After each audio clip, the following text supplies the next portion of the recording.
At the beginning of the day, Mike said we should get a little bit uncomfortable. So I'd like to ask you an uncomfortable question, and we can sit with it for a minute. What would your life be like if no one had ever told you you had to pursue a single career path?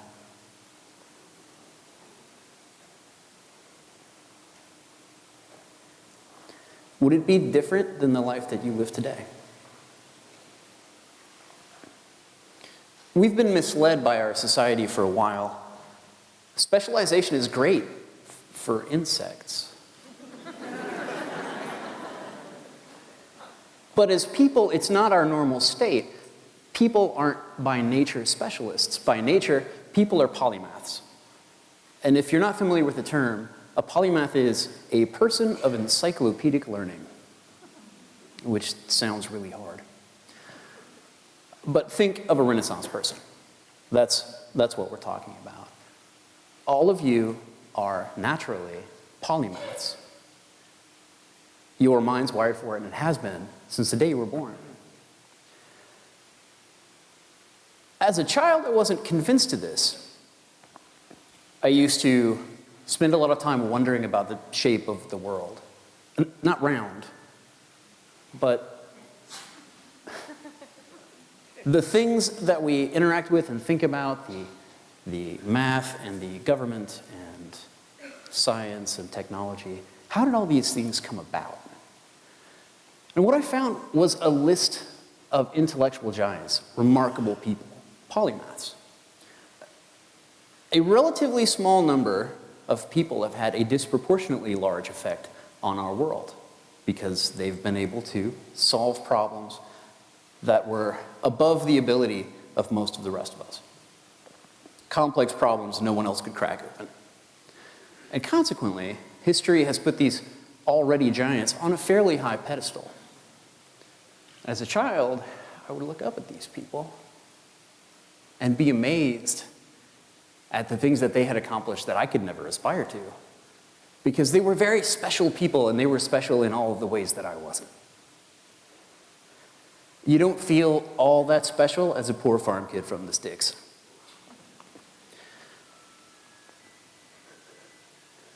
I like that ringtone too.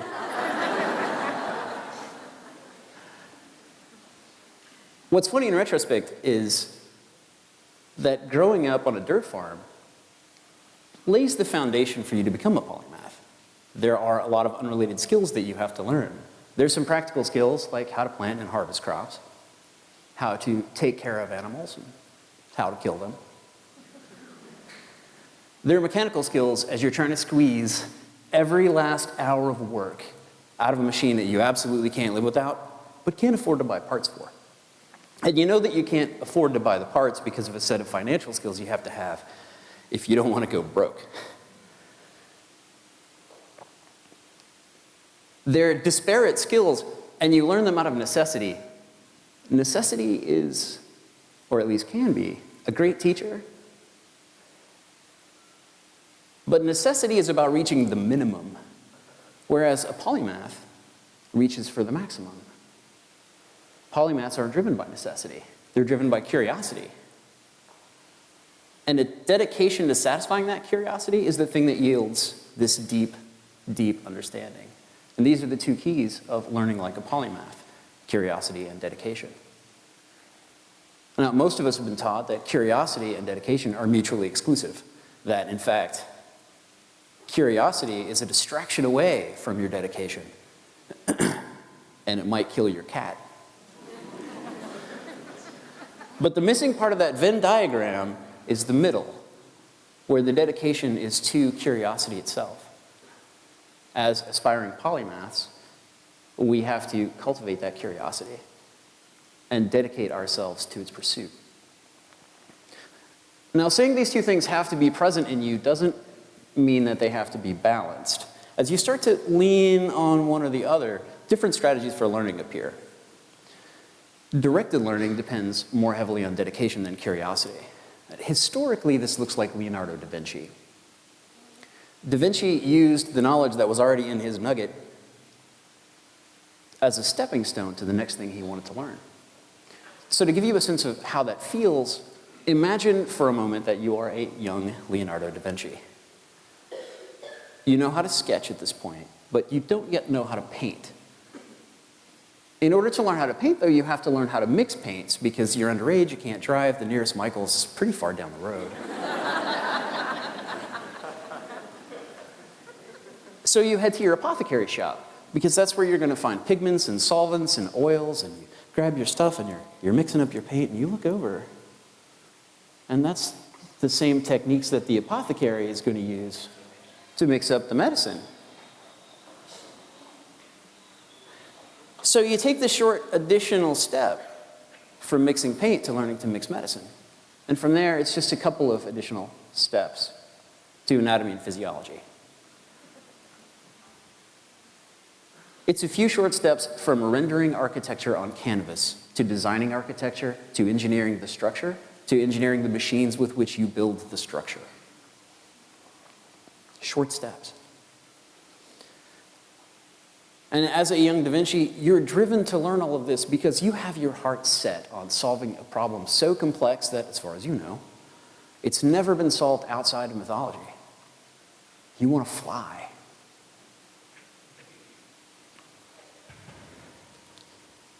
And with the anatomy of birds and a little mechanical engineering tucked under a wing, you can build wings of your own. Then you're in the history books. Then you're casting a long shadow across the future and intimidating poor farm boys for like 500 years. Directed learning is one end of a spectrum. At the other end of the spectrum, you have opportunistic learning. It depends more heavily on curiosity than dedication. Our historic avatar, in this case, is Benjamin Franklin. There isn't a lot of pattern to the way that he learned things, if you look at his life. Start with printing, then steganography and cryptography, then oceanography. Did something about building a country. I think he did a little bit of something with electricity. He's just all over the place. But it worked for him. And it worked so well that he was a legend by the end of his own lifetime. He's probably going to be a legend until people don't need bifocals anymore. An opportunistic learner learns the thing that's at hand, whatever's in front of them. That may be a problem that you want to solve. It may be an intellectual itch that you just have to scratch. Or you saw something that you thought was neat and want to spend a little time learning that. As an opportunistic learner, you build a massive body of knowledge. It isn't always that deeply connected, but it's very broad. And potentially, you have to learn every new subject from scratch. Whereas, as a directed learner, you use each subject as a stepping stone to the next. You ride the overlap between those two subjects, so you learn the next subject faster. And your body of knowledge is very deeply connected. The trade-off is, if that's your only learning strategy, you're limited in what you can choose to learn by what you already know. Now, these are two sides of a spectrum, and everywhere between, we're still learning. We're going to mix and match those things based on our priorities at the time. But all the while we're learning new things, and maybe more importantly, all of the while we're learning to learn new things. And that's a skill a lot of us miss. I realized a lot of this when I was in college. I spent some time playing a little major bingo. Boop, boop, boop, boop, boop, boop. I stopped when I hit engineering and turned my card in. And I was working on these technical problems, and I found myself dredging up information that I'd used or learned on the farm and in my other bingo studies. And I was solving these problems faster than the people around me. Now, it was real tempting to think that the reason I was solving these things faster is because I was smarter than they were. No. I just had more information. I had more places from which to draw inspiration. I had more practice learning. And it makes a difference. When you're stuck in a spot, when you've reached the edge of your ability to crack open a problem, you're not going to find the solution where you're at. You have to come at it sideways. You have to find another angle of approach, using other things in your head. When this started to sink in, I looked back up at my pedestal people. They weren't smarter than me. They just had more information. They broke open these really difficult problems, made these amazing discoveries the only way that you can, by approaching things from a million different directions at once. And they were able to do it as individuals and not as a team of people because they were polymaths. More important to me at the time was that meant that they weren't special. And if they weren't special, then I didn't need to be. And neither do you. There's nothing special about a polymath. It is, in fact, the natural state of human learning. You're human, presumably. And so you're a natural polymath. I feel like becoming a person of encyclopedic learning sounds hard.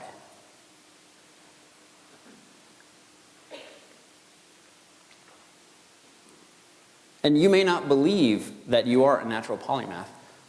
So let me address that. How many of you have no hobbies at all?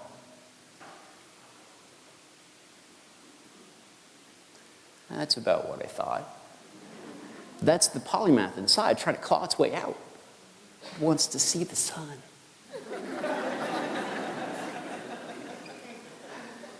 If you're still not convinced, think about how you were as a child. You had questions. At least a few questions, but about everything. Why is the sky blue, and why is the grass green, and why is water wet? The important stuff. I'm pretty sure that my mom, when she taught me to read, did so with the expectation she'd never have to answer those kinds of questions again. That is not the way that works at all, folks. And think to your earliest education. You didn't study one subject. You studied art and music and math and science and geometry. You studied English and poetry and literature. And you weren't just expected to learn all of this. You were expected to excel at this. Our educational grading system wants you to get A's. But one day your uncle comes by and says, "Hey, what do you want to be when you grow up?" And he's expecting an answer. It's one thing. You need to have a job title.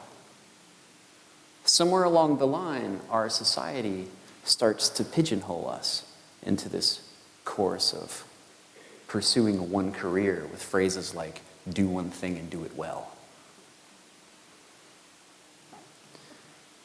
And it's unfortunate.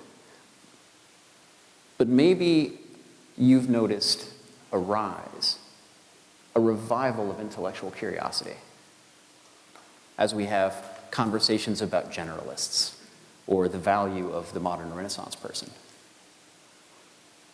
I think we're starting to realize that the way that we solve the increasingly complex problems of the modern world is by unlocking the polymath that lives inside of all of us. Deep, broad understanding gives us the leverage that we can use to push through the incredibly tangled issues of the modern world. And I personally believe that we have a responsibility to give it a try.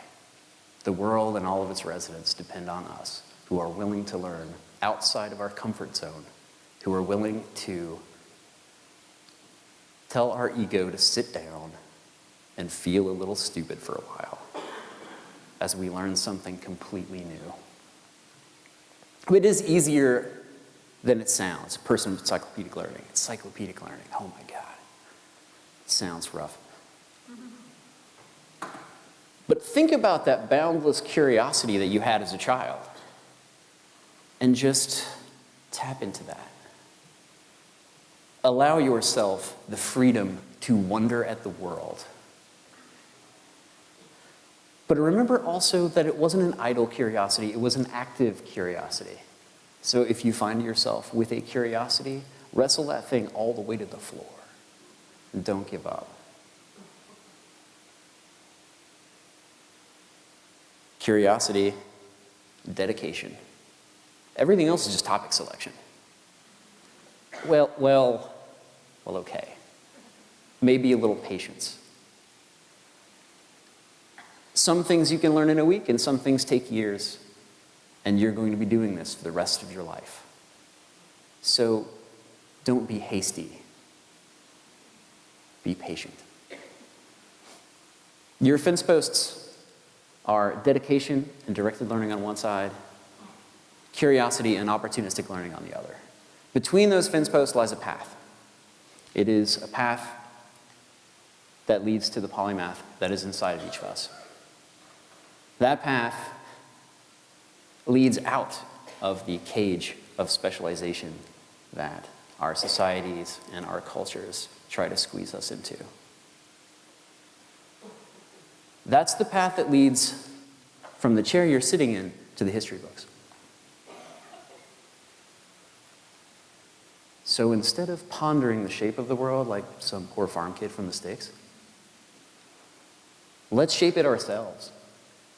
Not just for us, but for all the generations that are going to come after.